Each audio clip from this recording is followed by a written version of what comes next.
Bali, ito ang magiging third week, no? Pangatlong linggo na ng ating programa na pinamagatan natin na God's Word for You and a Cup of Coffee for Me. Okay? So, last Friday, no, hindi tayo nakapag live dahil may mga circumstance na nangyari nung umaga. So, batay tayo the Lord na tayo ay nakabalik, no, ngayong araw na to. Ngayong araw to is October 30, 2023. At this will be our 10th day of doing this program, no, para sa una, of course, para sa ating Panginoon, diba? And then at the same time, ginagawa natin para tayo ay maging isang prepare tayo sa mga gawain natin ngayong araw. Okay, so bago ang lahat, no, just like to welcome natin yung bawat isa. Okay, so welcome natin yung mga nasa live, no. We have some already been in the live, no, sina Sister G. Pangwe. Meron tayong City of San Jose del Monte Engineering. Good morning po, Pastor Nat. Hey, good morning. Hindi ko alam kung sino ang mga nasa natin ito, but Sister Rizal Lungakit is watching. Sister Arian, no? Sister Arian Nedulan, Brother Gilbert, Sister Vilma, and then Brother Tony, no? Brother Ellis is also watching.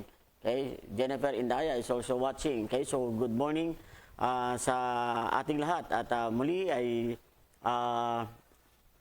welcome tayo, no, sa ating sabi ko kanina, ito ang ating pang-ika-10, no, except nung last Friday. Supposedly it will be our 11th day, but last Friday wala tayo. So this is our 10th day ng tuloy natin na live program about sa ating morning devotion that God's Word for You and a Cup of Coffee for Me. So ang tanong, may mga kape na ba kayo dyan?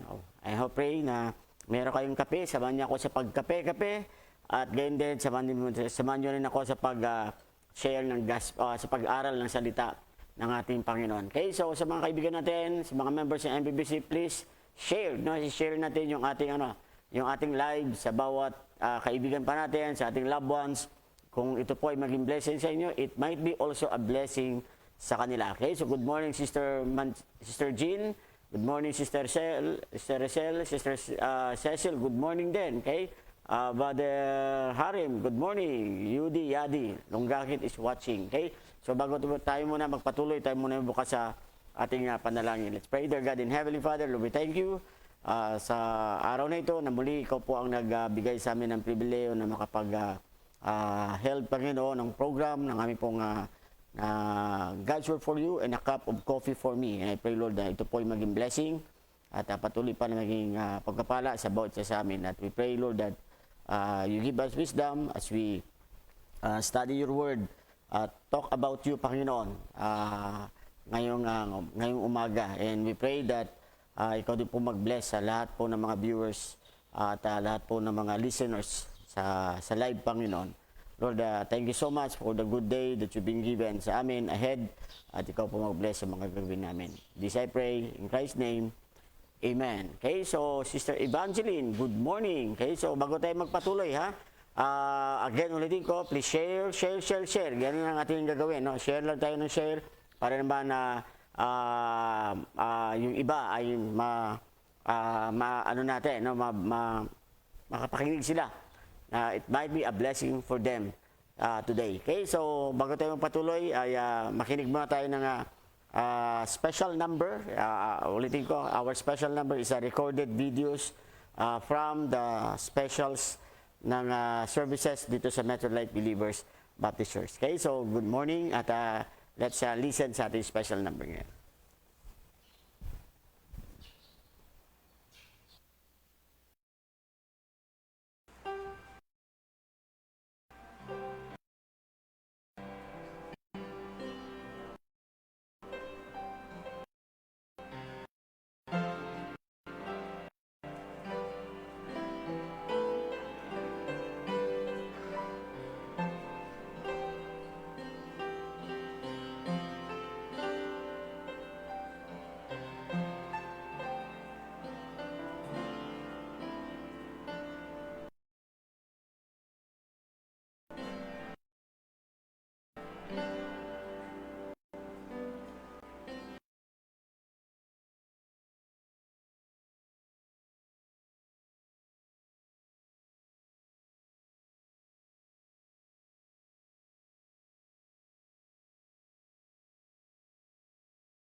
Medyo meron tayong technical problem sa ating live no ng videos sa special natin, but we still just like habang nag-aantay tayo, recognize natin sa ating online si Auntie Lily, okay?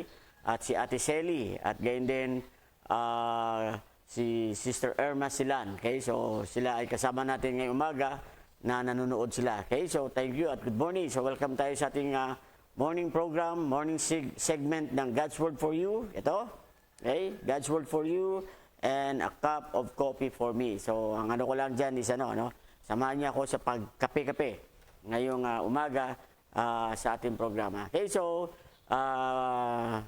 let's watch again yung special number.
Nag-blue screen yung ating monitor, kaya yung program natin medyo nahahalt, okay?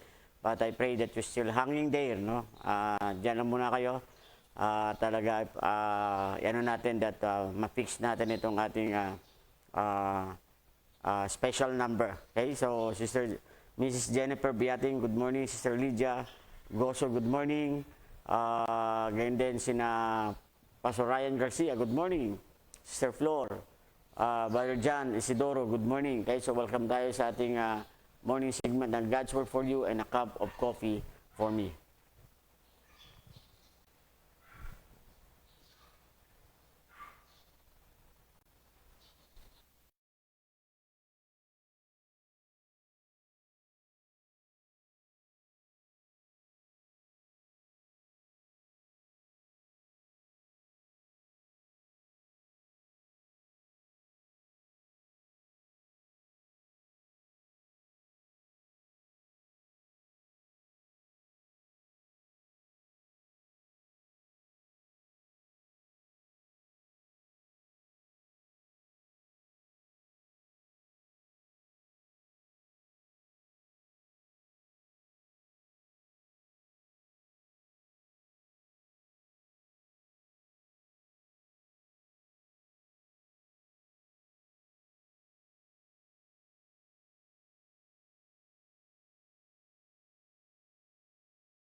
So, wala mo tayo special number, no? Medyo wala ata siya sa tono yung mga kumanta, kaya hindi natin makakapagano ng special number. Okay, so, ganun pa ba, tuloy tayo sa ating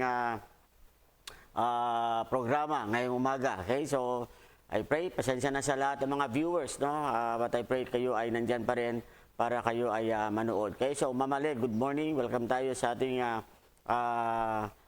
morning program again ng God's Word for You and in a cup of coffee for me. Okay, so sa lahat ng mga nanonood, welcome at welcome back tayo. Okay, so muli, I encourage you to open your Bible. No? Buksan natin yung ating mga Bibles at we're going to talk about ngayong umaga is relevant sa ating sitwasyon. No? Hindi lamang na relevant in our life but also relevant on what is happening now in our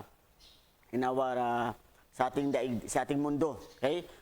So we will be going to ang ating pag-usapan ngayong umaga is about yung mga nangyayari, yung mga kaganapan ngayon na nangyayari sa Middle East, especially sa Israel. Okay? So may mga tayo, 'di ba? We know the story, the news last October 7, no? Yung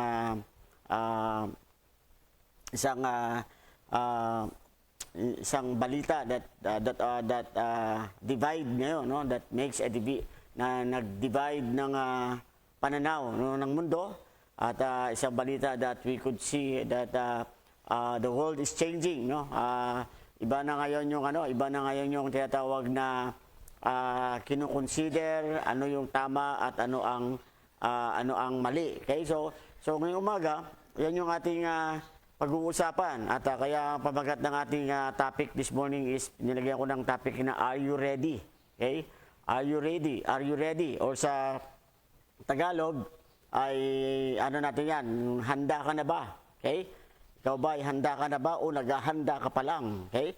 So, pero, this morning, yan ang ating topic. No? Buksan natin mga Bible natin sa Matthew chapter 24. Okay? So, by the way, ang Matthew chapter 24, of course, kung ating pag-aralan yan, ay hindi yan actually, it is already in the context ng during the tribulations. Pag pinag-aralan talaga natin ng Matthew 24. But, we need to look at it sa tinatawag na sa the perspective ng church as a preview. Okay? Kasi ako naniniwala, ang church kukunin ng Panginoon bago papasok ang tribulations. Yan yung ating belief, yan yung ating doctrines. Okay? We are a pre-trib church. Okay? So naniniwala tayo, before everything happened na nakalagay sa Matthew 24, the Church of God, yung Church ng Panginoon, kukunin niya ng Panginoon. Ang tawag dyan is rapture. Kaya yan yung natin, no? I-inline natin dyan yung ating topic. Are you ready? Or handa ka na ba pagdating sa salitang Tagalog? Okay, so Brother Ronaldo Saludario, good morning. Sister Jovelyn Grimaldo, good morning. Okay, so welcome tayo. Again, no, let's share this program sa mga kaibigan natin. Okay? So dito basahin natin ang Matthew 24, verse 1 to 3. Verse 1 to 3, verse 1 and 2 lang. Okay? And then we're going to jump sa 6 and 7. Okay? So that will be our topic. So sabi dito sa Matthew chapter 24, verse number 3. Okay? Sabi diyan sa 24 verse number 3, sabi, And as he sat upon the Mount of Olives, okay, habang nakaupo ang Panginoon sa Mount of Olives, viewing the city, the temple, okay, sabi niya, and as he sat upon Mount Olives, sabi dito, the disciple came to him privately. So, disciples coming to him privately. At sabi diyan, saying, Tell us, when shall these things be? No, kailan ang mga bagay nito? At sabi niya, and what shall be the sign of thy coming and of the end of the world? So sabi diyan, tell us when shall these things be? Kailan ang mga bagay na to? The disciples are expecting, they want to know kailan ang tinatawag na actually, note natin dito, Christ is not yet died on the cross. Okay? Hindi pa namatay ang Panginoon, pero the disciples is already looking, anticipating yung tinatawag na pagbabalik, okay? O darating, kailan mangyayari yung tinatawag na pagbabalik o ang tinatawag na millennial na reign. Kasi sa Old Testament, yung prophetic sign nila, the church is a mystery, Just like in two mountains, dalawang bundok, isang valley, isang small, medyo mababang mountain, and then there's the highest mountain, na yung tingin ng prophet, di ba, yung tingin ng prophet is he bypassed the first mountain. He just only looking, assuming na isang bundok lang na kanilang nakikita, and then they see on that mountain is yung reign ng kanilang king, ng kanilang Messiah, ng Diyos natin, na nag-reign na siya as a King of Kings and Lord of Lords. Pero if you're going to look it on a rear, no, sa side view, then you will see that it is not just a one mountain, but actually two mountains. Okay? Meron isang hill na mountains, and then meron isang doon sa hill is nakita ni Daniel, sinasabi sa Daniel chapter 9 that Messiah cut off. Okay? So that is the nakita ni Daniel, but he overlook yung valley.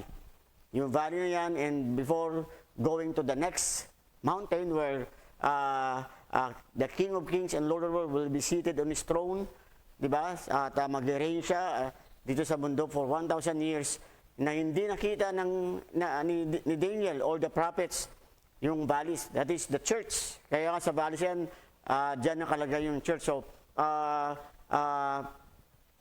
millennium and the church and the tatawag na first coming, no, yung unang pagdating ng Panginoon, it is merong tatawag na sequence na nangyayari. At what the prophets see is only the Messiah cut off, and then yung tatawag na yung the reigning of the King of Kings and Lord of Lords during sa millennium. Okay? Pero sa atin, sabi natin, the Bible says, mystery ang church. Okay? At sabi ng Panginoon, before papasok yung tinatawag na Jacob's trouble o the 7 years tribulation, kasi ang first coming ng Panginoon, it was been well announced, okay? Pero hindi yan kumbaga sa kaya pagdating, it was announced by the prophet that he shall be born in a virgin, okay? Na darating siya, pero yung Israel, the Jews rejected him, okay? On his second coming, it will be ganun pa rin, it will be announced, it will be seen, yung tinatawag na malalaman nila ang second coming ng Panginoon. Pero the thing that is a mystery is the rapture. Kaya sa atin, yung natin is, ang rapture, yan yung hindi nalalaman. Hindi malalaman yan ninuman kung kailan yan mangyayari. Okay? Pero ang second coming, malalaman yan nila. Kasi ang sequence ng ito, when the rapture happen, 7 years tribulations will be executed. Matutupad na yung 7 years tribulation. And then at the end of the 7 years tribulations, ang sabi sa Bible, the Lord will come. The Lord will come para sa tinatawag na Battle of Armageddon. Ang tawag natin, the Battle of Armageddon, yan yung tinatawag na after kasi during the tribulation here on earth, 7 years tribulation here on earth, yung church in heaven, meron tinatawag na meron programa din church in heaven. Meron tinatawag na judgment seat of Christ and the marriage of the Lamb. So, may judgment seat of Christ, the Lord will reckoning sa lahat ng mga manampalataya, sa lahat ng mga anak ng Diyos about sa mga what we do here while we are here on earth. Okay? Meron din reckoning, awarding, rewardings. And then after that, merong married, that Christ will marry His church, okay, as a bride. And then after ng marriage of the Lamb, the supper is here on earth. Okay? Meron dalawang supper na mangyayari. Yung the supper of God, saka yung supper of the Lamb. Yan yung tinatawag na millennium. Dito tayo mag-reign. Pero yung supper of God, yan yung matindi. That is include sa supper of God is the battle of Armageddon. Okay? Kasi sa supper ng Panginoon, death will lie. Sabi nga sa Bible is, during sa battle of Armageddon, yung dugo ng tao hanggang liig ng kabayo. Yan yung ano, because that will the final, there will be a final invasion sa mangyayari, no, sa Israel, which is come from the king of the east.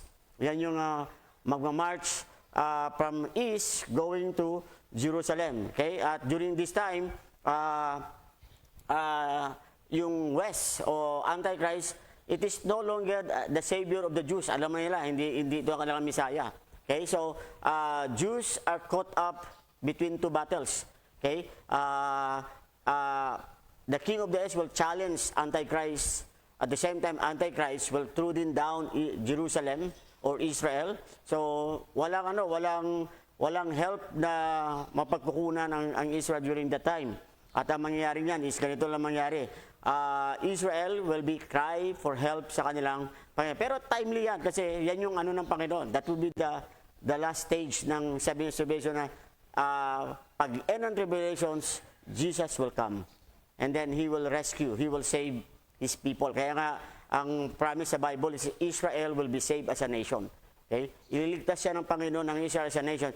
During, in one events, dun sa 7 years tribulations, the only nations that would be saved by the Lord, among sa many na seal, trumpets, vials, of course kasama sila dyan, pero the only nation that God will save as a nations, sabi dyan, is His people, Israel. Okay? So this morning, yan yung ating titignan. No? Kaya nga, sabi yan, tell us, when shall these things be? What shall be the sign of thy coming and of the end of the world? Kailan ang katapusan ng mundo? Okay? So welcome natin si Sister Raylene, Sister Roseanne, Sister Mercy, my son, Preacher Nate, good morning. Sister Merly, okay, welcome natin. Pastor Sally Malikdim Jr. is also watching. Okay, so ito yung ano, when shall these things be? Okay, at tingnan mo dito. Sa verse number 6 ng Matthew 24 nakalagay, and ye shall hear of war. So when isa pa sa mga natin dito, take note natin, Israel is always after for a sign. Yan ang ano ng Israel. Okay? The Jews are after looking for a sign. Yan ano nila to believe na that's why when Christ was still here on earth before, yan ang kanilang ano, pero they do not believe Christ is na even though Christ did miracles, gumawa ang Diyos sa mga miracles, gumawa si Christ sa mga miracles, they do not believe it because they thought, di ba, what Christ did, it was also been done by the prophets of the Old Testament. Okay? So, welcome natin. Thank you, Sister Roseanne, for the stars. By the way, just send stars if you want to be a blessing sa ating morning devotion. Okay? You send star. Thank you, Sister Roseanne, for the star. Okay? So, ito yung mga nangyari. So, sa signs before the coming of the Lord, o before, sabi ng Panginoon, ye shall hear of wars and rumors of wars. Makakarinig kayo ng gera, makakakita kayo ng gera, o rumors ng gera. Sabi, see that ye be not troubled, pero wag kayong mangamba. Sabi, for all these things must come to pass. Kasi bago ang lahat na to, sabi yan, kailangan itong dumaan muna, pero sabi yan, but the end is not yet. Pero yung katapusan na mangyayari, hindi pa yan mangyayari.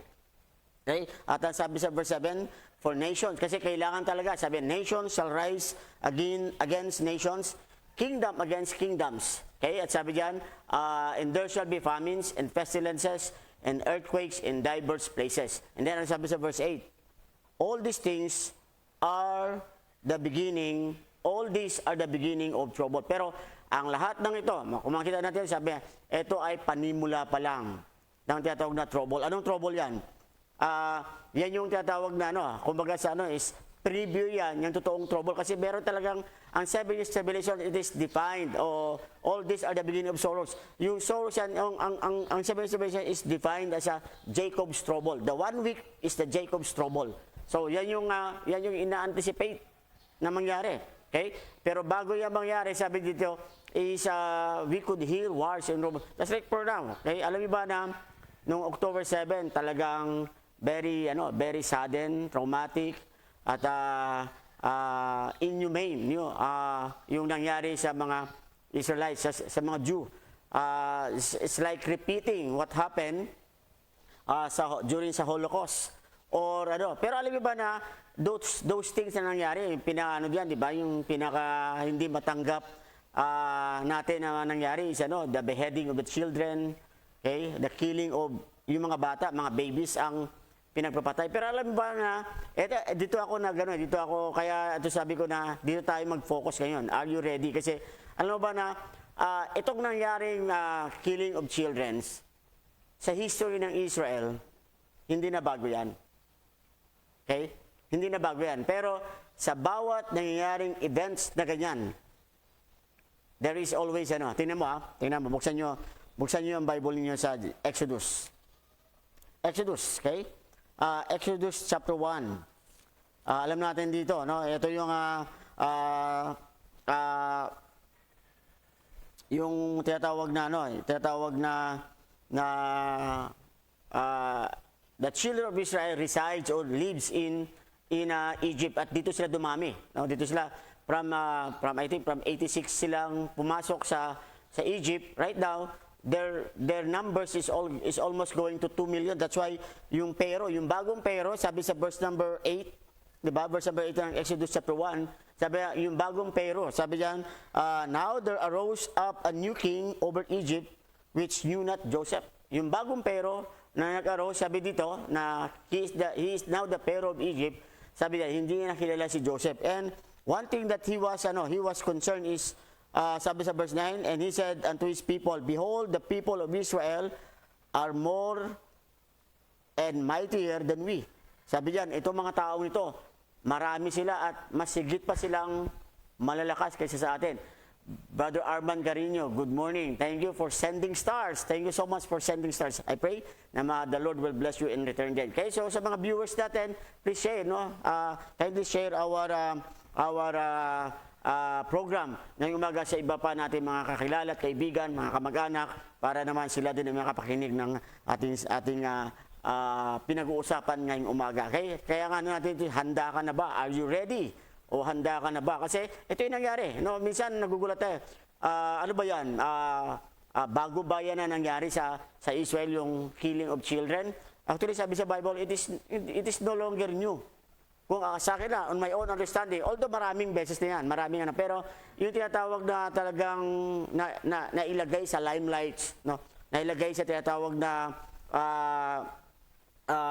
kumbaga na highlights talaga siya, o it was been record in history, okay, written in the Word of God. Actually sa Bible there are two na nangyari yan, no? Ito una ngayon, yung sa Egypt, when the king of Egypt, the new king of Egypt, the new Pharaoh of Egypt, know not Joseph, and he looked, sabi niya, ang dami na ng mga taong ito, ang dami na, hindi naman natin sila kalahi. Okay? So sabi niya, anong gagawin natin ito? Anong gagawin natin dito sa mga ito? Kasi they are stronger, they are many and stronger than we. So sabi niya, so anong naging scam nila? Okay? Unang ginawa nila ito. Kinausap nila lahat ng mga, ang tawag natin dyan, yung mga midwife. Okay? Yung mga nagpapaanak sa Egypt. Sabi niya, kung ang Israelites, isang Hebrew, ay nanganak siya ng lalaki, dapat patayin yung lalaki na anak. That is a mandate yan. Hindi ko alam kung yan ay broad, pero tingko, this time, it was only been instructed sa mga midwife ng Egypt over the Hebrew, na patayin ang kanila, kung mga babae lang, okay lang yan, sabi niyan. Pero yung mga lalaki dapat pinapatay. So dito pa lang nakikita na dito na sa sa panahon ng Egypt, ginagawa na nila yan. Okay? Pero nangyari, sabi nga dito sa verse 17, sabi diyan, but the midwives fear God and did not as the king of Egypt commanded them, but saved the men, children alive. Pero yung mga midwives, no, mayroon silang fear sa Panginoon ng Israel. Kaya ang ginawa nila, hindi nila sinunod yung mandato ng hari. At sabi diyan, but ganun pa man is marami silang batang na mga anak na lalaki na niligtas pa rin, no? Yun yung kanilang inano pa rin, hindi nila pinatay. Okay? So good morning, Brother Job Giladula, no? Our friend in Iloilo Baptist Church, and of course Sister Ella, okay? Ella Grail Pangwi, good morning. Okay? Magandang umaga din sa iyo. At welcome tayo. No, please share yung ating morning segments program sa bawat iba pa na mga kaibigan natin. Okay? So ito nangyari. So nung malaman ng Egypt, sabi niya, and the king of Egypt called for the midwives, sa verse 18. At sabi diyan, why have you done this? Bakit yung ginagawa to? 'Di ba? Bakit hindi niyo sinunod yung aking yung aking instructions? Okay? At sabi diyan, sabi nga ng midwives sa verse 19, and the midwife said unto Pharaoh, because the Hebrew women are not as the Egyptian women, for they are lively and are delivered ere the midwives come in unto them. So, sabi diyan hindi nila ma-explain kung bakit hindi na magawa, kasi sabi diyan may kaibahan, sabi diyan when we do this, sabi niya iba yung aming naramdaman. Sabi niya iba yung mga women ng Egyptians sa mga women ng Hebrew. At sabi niya pag nandun ka, pag nagano kami, hindi namin magawa yung ganung bagay. So ano ginawa dito sa verse 21? Okay? Sabi diyan, and it came to pass, because the midwives fear God, that He made them houses. So sabi diyan, pero charge all His people, saying, every son that is born shall cast into the river, and every daughter ye shall alive. So ito yung panahon, no? Dark hour din ito ng mga Israelites sa Egypt. No, sabi every son. So ang sabi nga diyan is hindi lang ang dami din mga bata, no? Hindi naman lahat yan ay tinatawag na ang mandate ng hari ay itapon lahat yan sa river at ipakain sa kanilang gods na crocodile. So yan yung i-drone sila, patayin. So it is a sin na makita mo rin na inhumane. So, yan yung unang nangyari. Pero, alam mo ang nangyari dyan? During that time, na gano'n na nangyari. Isa na makita nyo to. No? Kaya nga, maganda tayo. During that time na gano'n nangyari, ano nangyari? Sa verse number 1 ng chapter 2. There went a man of the house of Levi, and took to wife a daughter of Levi. And the woman conceived and bare a son, and when she saw him, that he was a goodly child, she hid him 3 months. Ano yan? During that time, sabi dito, God sent deliverers. Diba? Alam natin yan, si Moses, siya yung ginamit ng Panginoon after 80 years. Okay? He was grown up in Israel, in Egypt for 40 years as a king, as a prince of Egypt. And then after that, he flee, 'di ba? He wanted to save his people kasi he knew from the very beginning, alam niya na hindi siya Egyptian, he is a Jew. Kaya nga nung nakikita niya yung suffering, yung hard labor na binibigay ng Egyptian sa kanyang kalahi, he has in his heart na gusto niya tulungan ang mga tao ito. So isang example ano ginawa niya, he killed. Diba? When he saw one Egyptian beating yung kanyang isang Hebrew, anong ginawa niya? Pinatay niya yung Egyptian na yan. Sa isip niya na ano siya ng mga Hebrew, pero during that time, anong ginawa sa kanya? Diba? Hinid niya yung body ng Egyptian, and then the following day, kung binabasa natin, the following day, nakita naman, Hebrew to Hebrew nag-aaway. So, nag-mediate siya sa pagitan, then one of the Jews sabi sa kanya na, anong gagawin mo sa akin? Papatayin mo rin ba ako katulad na ginawa mo sa Egyptians? So, doon, sabi diyan, Moses realizes na hindi pa yung time niya, kaya ginawa niya, he flee. Okay? He flee from Egypt, napunta sa Midian, and then sa Midian, the Lord trained him to be a shepherd. Train him how to lead, how to guard, how to protect the sheep. Kasi that is leadership na the Lord prepared for him. So, kailan yan nangyari? Of course, nangyari yan during sa unang events, no? When Pharaoh made the decree to kill all the children. So, ano yan? God sent deliverers. God sent deliverance in the life of Moses. Pero meron pa isang pangalawa nangyari. No, sa Matthew, 'di ba? Sa Matthew during sa panahon ni Herod. Of course, sabi nga yung coming ni Christ is already sa Old Testament. It was been announced by the prophet Isaiah and by some of the prophets, Zechariah, in-announce nila yan that Messiah will come, yung Savior ay darating.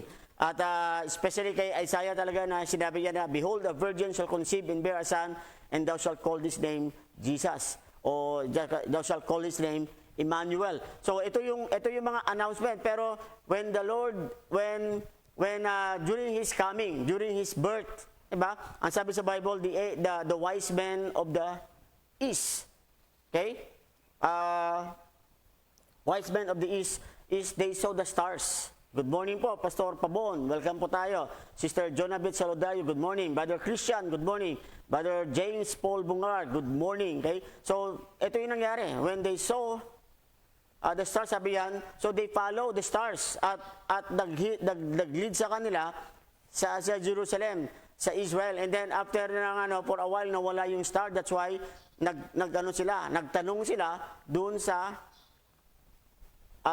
palasyo ni Herod. And then Herod asked yung mga scribes, kailan ba yan yan? Saan ba yan? Meron ba ganong balita na ang King of the Jews will be born? So meron ba balita yan? Then one of the scribes ay nabuksan niya doon sa talata ng Isaiah na sabi nga doon sa talata ng Joel pala na nasabi dito na sa Bethlehem, di ba? Yung anak ay yung King of the Jews ay ipapanganak. So, ano ginawa ni Herod? Diba? Sinabi niya sa mga wise men at sabi niya tapos nagbigay siya ng palihim na bili na pag nandun na kayo nakita yung bata, balikan niyo ako. Para ako naman ay pupunta din at sambahin siya. At i-worship siya, i-honor siya. So, that is the simple na Pero, in short, after 1 year, di natin alam kung how many months, pero one thing for sure na sinabi sa Bible, Christ, kaya nga yung Belen, diba na makita natin dito during Christmas, the Belen that we see on sa mga Christmas tree, actually is not, that is hindi yan yung real portrait ng birth of Christ. Kasi when the wise men arrived, wala na si Christ sa manger. Okay? Christ was born in a manger, pero when the wise men arrived, Christ was already in the house. And Christ is no more a baby, but a boy. Sabi sa Bible, siya ay bata na, baby na siya, boy na siya. At ang age niya, kasi yung bracket na ginawa ni Herod dyan, is 2 years old below, papatayin nyo. So, yan yung scenario at babasa natin yan sa Matthew chapter 2. Okay? Pero dito, sa Matthew chapter 2, diba, verse 13, nasabi, and when they were departed, behold, the angel of the Lord appeared unto Joseph in a dream. Ito na yung nabigay nila, pero dito, sa verse number 11 pala, and when they were come into the house, they saw the young man, the young child, with Mary his mother, and fell down in worship. So dito makita na Christ was no longer in a manger. Yung baby Christ is no longer in a manger when the wise men appear. Okay? Christ was already in the house. Nagstay na sila doon. For a year na sila before the wise men arrived. Kasi hindi naman po pwede na ngayong gabi, pinanganak si Kristo, wise men from the east, on the spot, sila, may spaceship, may sila. So they travel, caravan ang travel nila. So it will take times para sa kanila. Pero ano makita natin dito? When Christ born, ano nangyari dyan? Sa verse 16, sabi dyan, then Herod, when he saw that he was mocked of the wise men, ano sabi yan? Was exceeding wroth, and sent forth and slew all the children that were in Bethlehem. Kung ano yung ginawa ni Pero sa Old Testament, na ang result is God send deliverance through kay Moses. Ang sabi dito, ito rin ginawa, ito naman sa New Testament, may ginawa si Herod. Diba? Pero ang ginawa ni Herod, God, the Savior was born. Sabi nga, diba, kung basahin natin dyan sa Luke chapter 2, mabasa natin dyan sa Luke chapter 2 na verse 10 ba yan? Luke chapter 2 verse 10. Daanan natin muna, sandali. Luke chapter 2 verse number 10. Sabi yan, and the angel said unto them, fear not, for behold, I bring you good tidings of great joy, which shall be to all people. For unto you is born this day in the city of David a Savior, which is Christ the Lord. So, ito yan. During the time that Herod killed, how many children? Hindi natin alam, pero sabi ni Herod, patayin mo ang lahat ng mga bata. Age 2 and below. Patayin mo sila. So, yung nangyari ngayon sa Israel, hindi na bago yan. Pero alam mo, ang exciting lang ngayon ito. Anong next? Kasi in every events like that, just like sa Egypt, when Pharaoh killed all the children, male children, ang sabi dyan, Moses was born. When Herod killed all the children, Christ already born. The King of the Jews. Sabi nga, yung King of the Jews,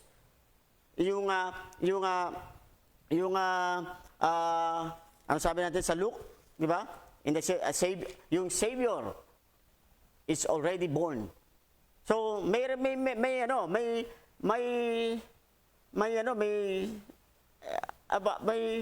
exciting. Kasi alam mo, maganda sa ito, nakita ko to sa mga program, no? Na sinabi ng isang Jewish, sabi niya, when we read the books, diba? When we read the book of Torah or the books, yung kanilang Old Testament books, sabi, we do not end with despondency. Hindi namin binabasa ang libro na nagtatapos kami sa kalungkutan. But we always end up with victory. Always end up with promise. Yan ang kanilang sinasabi. That is how the Jew read the scriptures. Yung kanilang salita, yung Old Testament books, that is how they read it. Kaya kapag nakita mo, amid ng nila, they will be rejoicing pa rin. Kasi they do not end reading in despondency. Kaya nga, ito nangyari kasi, they know the trend. Nakakalungkot yan. Isipin mo, dark moment sila when Pharaoh declared, kill all the male babies. Diba? Pero Moses was born. Nakakalungkot din yung sabi nga, mabasa natin sa Jeremiah 31. Buksan yung Bible nyo, Jeremiah 31. Jeremiah 31 verse 15. Nakakalungkot din yan na ito yung kasi ito ang prophecy patungkol diyan sa ginawa ni Herod. Jeremiah 31 verse number 15. Okay? Ang sabi diyan sa Jeremiah 31, thus saith the Lord, a voice was heard in Ramah, lamentations and bitter weeping. Rachel weeping for her children, refused to be comforted for her children, refused to be comforted for her children because they were not. Ito yung ano na talaga, ito yung ano ng prophecy sa panahon ni Herod that maraming mga bata papatayin. Okay? Pero tinan mo pero ang sabi niya, pero sinundan nila yung verse 16. Ang sabi niya, thus saith the Lord, refrain thy voice from weeping and thine eyes from tears, for thy work shall be rewarded, saith the Lord, and they shall come again from the land of the enemy. Sabi diyan, and there is hope in the end, saith the Lord, that thy children shall come again to their own border. Ito yung parang, ito ngayon yung application din sa sa nangyari sa scenario na ngayon nangyari sa Israel, especially yung mga hostage sa Gaza. Okay? Pwede natin yan. Pero nakakalungkot yan. Pero Israel do not stay on despondency. They stay on the hope. Yan yung nangyari. Kaya exciting. Exciting. Alam mo ba yung during World War II? Yan, wala sa ano natin, pero during World War II, ganun din nangyari. During sa Holocaust. Hindi lang yung mga Jews, mga matatanda, ang pinagpapatay o mga adults o young people ang pinagpapatay ni Hitler. During sa Holocaust, even children pinagpapatay din ni Hitler.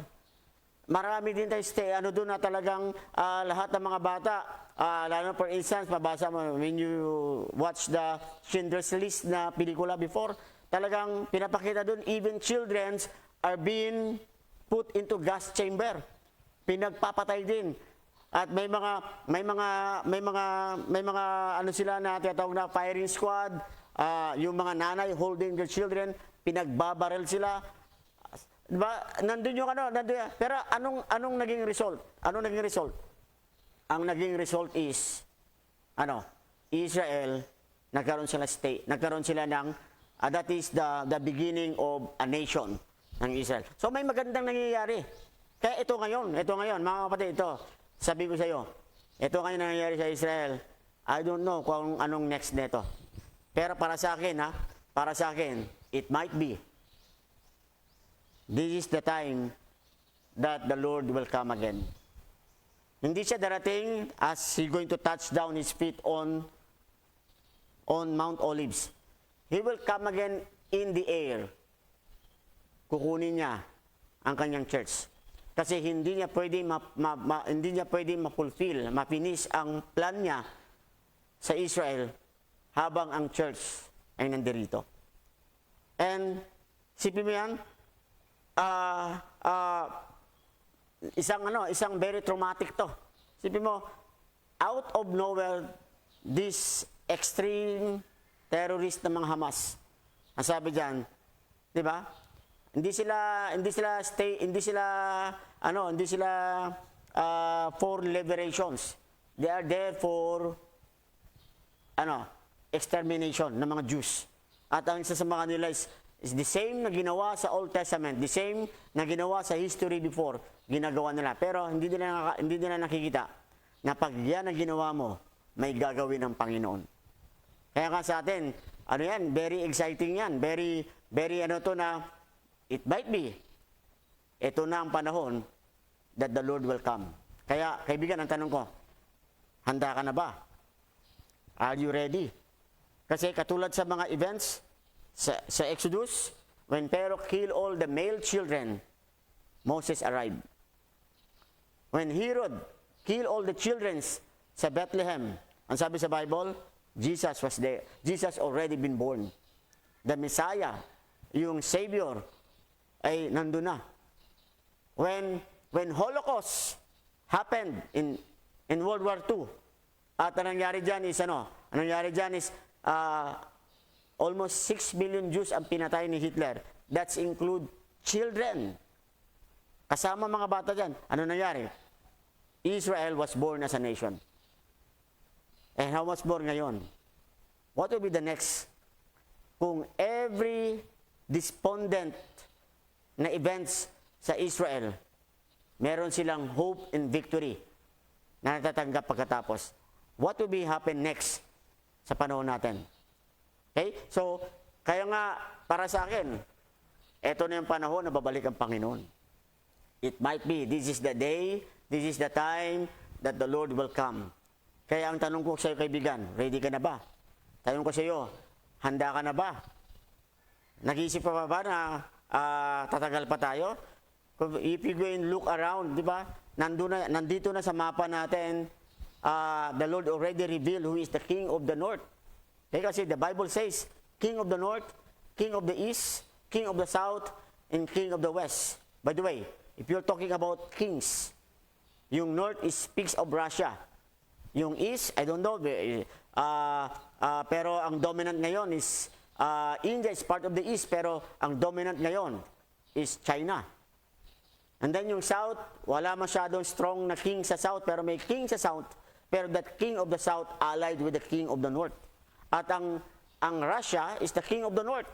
At sabi diyan, yung South is, that is Africa. Africa right now is leaning on Russia. Nakasandal sila ngayon. And even Islam, itong Muslim, Russia, Iran is making alignment. May ally, nag-isa sila, nag-join. Which is yan ang sabi sa Bible, yung Gog and Magog ng Ezekiel 38. Russia and Iran will go against Israel. Yan ang sabi sa Bible. Yan ang katotohanan. And church, I tell you, we are already on that. At alam mo ba yung West? Yung West, that is where Antichrist will come. Si Antichrist, he is not a priest. He is not, ang priest, that is the false prophet. Okay?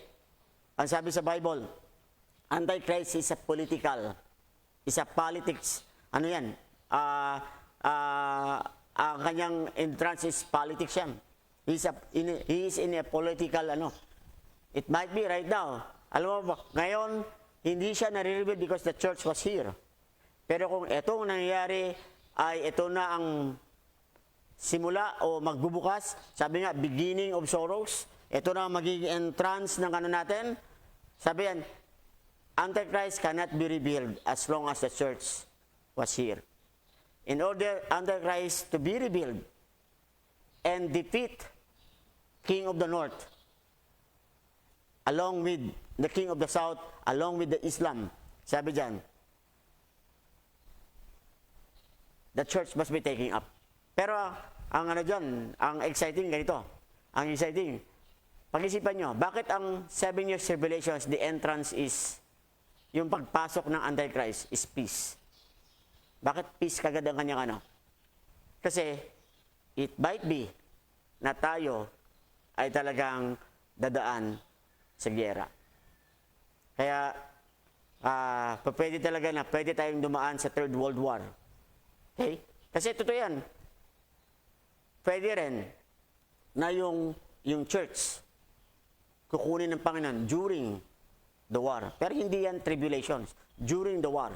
Kasi para mag-i-inline yan sa pagpasok ni Antichrist, sa kanyang pag-reveal as the Israel Messiah. Kasi Antichrist, yung war yan is always, yung cause ng war, the center of war, yung pinaka main picture ng gera. Hindi yan gera ng Ukraine, Russia, no. Ang main gera na, ang third war, it will be the center, it will be the Israel. Yan talaga ang pagbumulan. Diyan talaga yung magsisimula. And right now, we're just only waiting.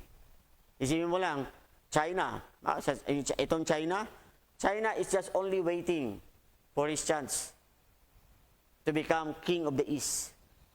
Pero hindi niya na titake ang Taiwan. He cannot be the king of the East. And the reason why, hindi natin alam, because yung armaments ng US nasa Mediterranean ngayon, he leave few weapons o battleships sa Pacific. And it might be, yan din ang inantay ng China to invade Taiwan. Kasi less forces. Makita mo din, sa Middle East, China sends 6 naval ships. Minsan mag-isip ka, bakit nandun yan? I don't know. Baka, ang ko lang yan, baka it is a blocking force when China attack Taiwan. And then, etong battleship ng Amerika, it cannot go back immediately to reinforce. So, who knows? Diba? That will be the beginning of the Third World War. China will attack Taiwan. North Korea will attack South Korea. That's why during tribulations, US, America, was never heard. It is already been ang Amerika talagang natanggalan siya ng power. Kasi sa tribulations, America is not a prominent. Malulus talaga ang kanyang influence. Because sa tribulations, Antichrist is the influential. And Antichrist, he will be coming from the West. Hindi natin alam yan, among that many nations. Pero one thing for sure, Antichrist is a friend of the Jew. He is not the enemy of the Jews because Jews will not accept him. Antichrist is a friend of the Jews and Antichrist, he is a Jew. Yan lang maganda. Kaya, we don't know kung sino yan. We don't know kung sino yan. As long as the church was here, hindi yan siya marireveal. Pero in order to reveal him, the church must be taking up. Kaya nga, exciting. Especially kung tinan mo yung scenario na to na pag pinag-usapan yung murdering, the slaughtering of the children. At tapos may ginagawa ang Panginoon doon. Wow! Tapos nakita natin on our own eyes, napakinggan natin yan sa mga balita, that again, it is happening for Israel. The slaughtering, the murdering of children. Anong next na mangyayari? Anong main events na pwede mangyari? Kaya para sa akin, kaibigan, maganda ka. Kung hindi ka pa saved, manampalataya ka sa Panginoon. Tayo bilang manampalataya, it is high time to think and to be serious serving the Lord. Kasi who knows, eto na ang panahon na darating ang Panginoon para kunin ng kanyang church. I pray na naging blessing sa atin ngayong umaga, yung ating morning devotions. Kaya ang tanong natin, are you ready? Are you ready? Ready ka na ba sa pagdating ng Panginoon to take His church? Not yet the second coming, but it is a rapture. Ready ka na ba sa rapture, mga kapatid? Sana maganda ka. Kasi, baka during this, baka nga hindi matapos yung 2023. Wow! Hindi matapos ang 2023, mag-rapture na. Tapos mag-i-inline sa, wow! Diba? Mag-i-end sa 2 years, 2,000 years ang edad ng church. You're going to study it carefully. I pray, church. I pray about mananampalataya.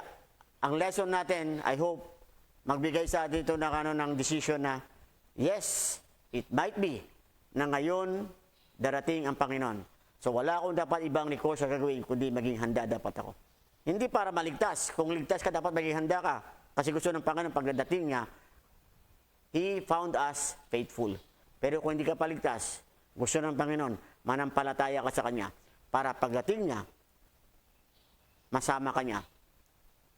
When the Lord take up His church, kukunin ka niya. Kasama ka na kukunin ng Panginoon. Okay? So thank you so much sa mga bawat viewers natin, no?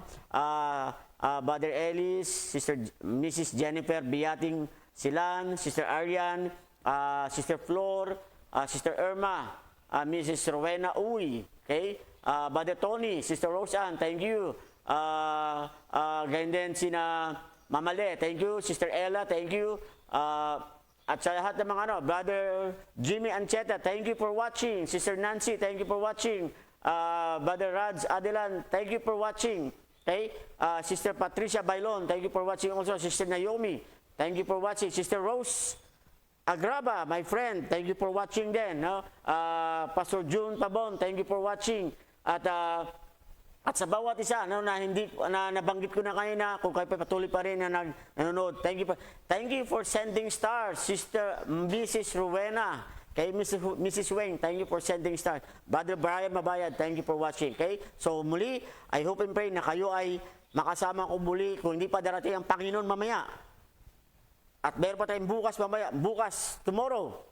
Well, I will make it sure na tomorrow makikita pa rin tayo sa ating morning program na God's Word for You and a cup of coffee for me. Yung kape ko malamig na. Okay? Pero I pray na sana may kape pa rin kayo dyan at kayo ay tuloy-tuloy pa rin, no? At tuloy-tuloy pa rin tayo na magsama-sama until the Lord's return. Okay? Suportahan natin itong ating God's Word for You and a cup of coffee for me. At I pray that na kung ito ay naging blessing sa iyo today, so make it a blessing, share it to others para maging blessing din para ito sa kanila. At sana, tingnan natin ito, no?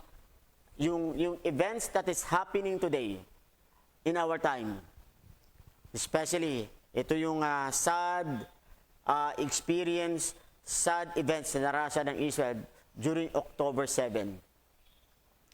At pinaka dyan is the killing, the slaughtering, the murdering of the children. Sabi sa Bible, wow!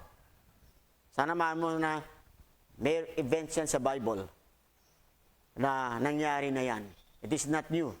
Pero ang exciting dyan, when that happened, the Lord provide Moses. When that happened, God sent His Son. Meron tayong Savior. When that happened, during World War II, Israel established as a nation. At kung itong pang-apat, nangyari ulit, ano ang pwedeng mangyari? Anong pwedeng mangyari? It might be na darating ng Panginoon. Okay? So church, thank you so much. Sa mga MBBC, thank you so much. At salamat sa lahat ng mga viewers natin. Okay, so bye-bye and God bless. Pero bago yan, I pray. Huwag kayo muna mag-sign off. Meron tayong short slides, especially sa mga kaibigan natin na hindi pa sila nakakilala sa Panginoon. Pwede mo nung basahin yan, tingnan yung slides yan, at gumawa ka ng pagpapasya sa Panginoon na kung hindi ka pa saved, manampalataya ka sa Kanya. Sister Arlene Barshal, thank you. Sister Rose Agraba, thank you. At sa bawat isa, thank you. I pray na tayo lahat ay pagpalain ng ating Panginoon. Okay, so, goodbye for today. But see you tomorrow, same time, same station. Sa ating program na God's Word for You and a cup of coffee for me. Nanay Anita, good morning. Okay, so welcome sa ating morning segment. So tayo muna manalangin. Let's pray. Dear God and Heavenly Father, Lord, again, thank you so much sa iyong kabutihan at sa iyong salita namin po nabasa. I pray, Lord, na naging hamon po sa amin ang aming pong pag-usapan at especially yung pong banal na salita namin pong binasa. At I pray, Lord, that patuloy na katulad po sa aming pong hamon that katulad po sa sinasabi mo sa mong salita na we need to be ready. Kasi ang inyong pong pagbalik is at hand. We need to be ready, Panginoon.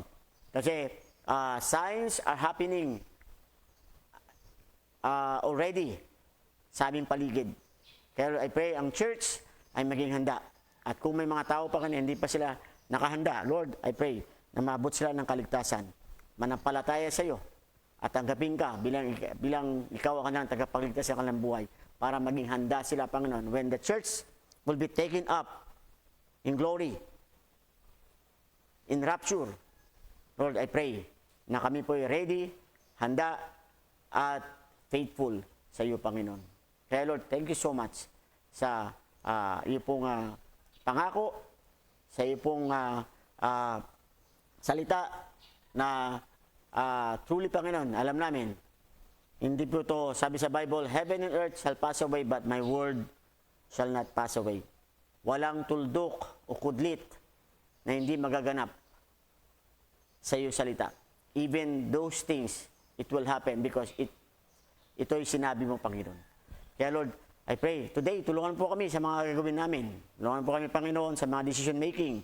Tulungan po, Panginoon, sa mga gawaing bahay. I know today is a holiday, but help us, O Lord, to have more time spending na kami pong time in our families, spending our time in you, Panginoon, spending our time doing works that is glorifying sa iyong pangalan. Lord, thank you so much sa lahat po ng mga viewers namin. Pagpalain po kami lahat. Pagpalain mo po ang bawat isa. This I pray in Christ's name. Amen. Okay, so marami po salamat sa lahat po ng mga nanonood. Maraming salamat. At I pray na tomorrow makita ulit tayo. Okay, so bye-bye and God bless.